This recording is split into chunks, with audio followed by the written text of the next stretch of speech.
రసమయ్య గారి భూతు పురాణం గురించి 2019లో 2 సార్లు ఎమ్మెల్యేగా అయ్యుండి కూడా అప్పటి నుంచి బూతులు మాట్లాడుతూనే ఉన్నాడు. నేను విలేకరుల సమావేశం పెట్టలేదు. ఆ విలేకరులు వస్తే కూర్చొని చిట్ చాట్ లోపల ఒక డిస్క్రిప్షన్ ఉండాలి. వాళ్ళు ఏదన్నా రాస్తే ఇట్లా రాయాలన్నాము. అక్కడ నేను తిట్టిన మాట కూడా వాస్తవమే. కానీ ఈయన 2019లో రాజశేఖర్ రెడ్డి లంజా వడక బేసాలే అని తిట్టినాడు. ఆ వీడియోను కూడా మీకు పంపిస్తాను, ఏదో ఇవ్వండి ఒకసారి. మరి ఈరోజు నేను దాంట్లో బూతులు తిడితే ఒక పోలీస్ కంప్లైంట్ ఇచ్చి నా మీద చట్టరీత్యా చర్య తీసుకోవాలి. దానికి బదులుగా నాకు ఫోన్లు చేసి బెదిరిస్తూ ఓ పెద్ద వీడియో పెట్టాడు. రాజకీయంగా ఉంటే రాజకీయంగా ఫైట్ చేయి, ఏదైనా ఆధారాలు ఉంటే ఆధారాలతో ఫైట్ చేయి.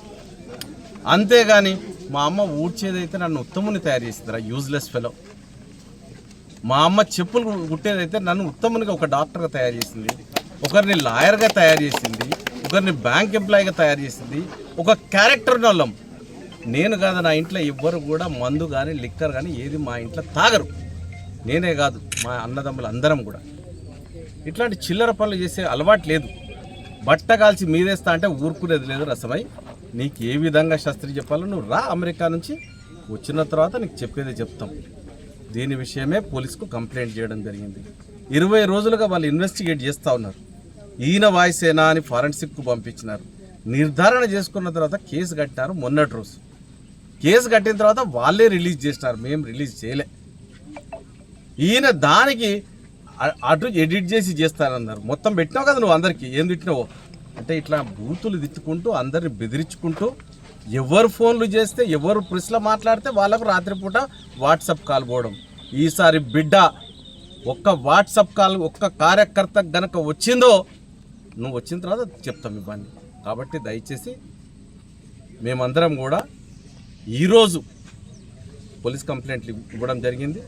దాని మీద పోలీసులు తగు చర్యలు తీసుకుంటారు చట్టరీత్యా. అబ్యూజివ్ లాంగ్వేజ్, ఒక చిల్లరగాడు కొంచెం పశువులు కాస్తాడో లేకపోతే ఇంకెవడో రోడ్ సైడ్ రోమియో కూడా అట్లా తిట్టాడు. మరి నేను టీచర్ని అన్నావు, మీ అమ్మ కూలీ నాలి చేసుకుంటున్నావు, నా అమ్మ మోరీలు తీస్తుంది అన్నావు. పర్లేదు, మోరీలు తీస్తే మన తప్పు దొంగ తయారు చేసిందా? ఊడుస్తే మున్సిపల్లో ఊడుస్తే తప్పు చేసిందా? మా అమ్మ ఒక ఉత్తముని తయారు చేసింది, ఒక డాక్టర్ని తయారు చేసింది, ఒక డిసిప్లిన్లో పెంచింది, ఏ వ్యసనాలకు దూరంగా బానిసలు కాకుండా నా కొడుకులు ఉండాలని అంత అనుకున్నట్టుగా పెంచింది. అటువంటి తల్లిని నువ్వు తిట్టుకుంటూ మరి ఆ రోజు 2019లో రాజశేఖర్ రెడ్డిని లంజోడు కానంటే నీకు తెలియదా? ఈ మాట అనకూడదు, వాళ్ళ తల్లిదండ్రులను ఎందుకు అనాలని తెలియదా? ఈరోజు అదందరికీ చూపిస్తూ ఉన్నాం.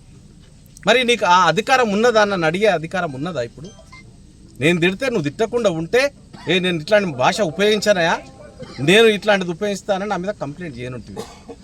వాడెవడో విలేకరి రికార్డ్ చేసిండు, వాడు కూడా బయటకు వస్తాడు.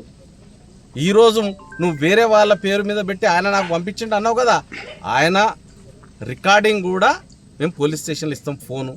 నీ ఫోను రికార్డింగ్కి ఇస్తాం. నీకు ఎక్కడ వచ్చిందో ఫోను, ఏమొచ్చిందో, ఎవడు రికార్డ్ చేసిండో వాళ్ళందరిది కూడా బయటకు వస్తుంది. ఎవరిని వదిలిపెట్టేది లేదు. ఇక నిన్ను మాత్రం ఈ కరీంనగర్లో ఏం చేయాలి